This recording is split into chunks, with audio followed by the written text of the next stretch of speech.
Story number 3, Trapped in Terror. My nightmare came to life. It was just before Halloween when my friends and I gathered around a campfire, swapping ghost stories to set the eerie mood. One of my friends, Emily, hesitated when it was her turn to share. She warned us that the story she was about to tell wasn't your typical ghost tale. It was a true story about her parents' first date. Intrigued, we urged her to go on. Despite her reluctance, Emily's parents had a pleasant, albeit awkward, first date. After dinner, her dad had suggested they take a spontaneous midnight hike up Provo Canyon. He was familiar with the area, having spent many weekends rock climbing there.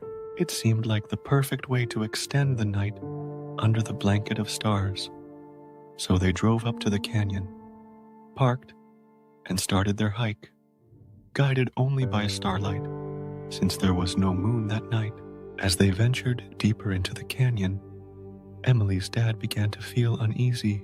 They were approaching a patch of trees, and something about the darkness ahead made him second-guess their adventure.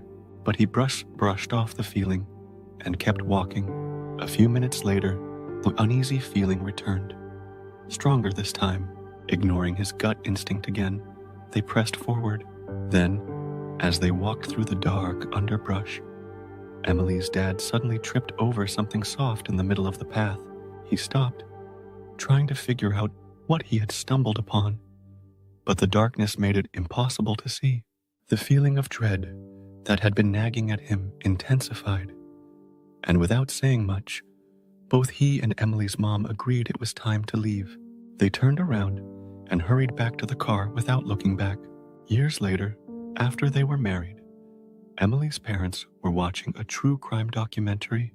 The focus was on notorious serial killer Ted Bundy.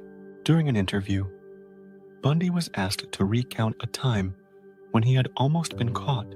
Chillingly, he described a night when he had lured a young woman into Provo Canyon, killed her, and dragged her body onto the trail. He hid in the trees when he heard people approaching.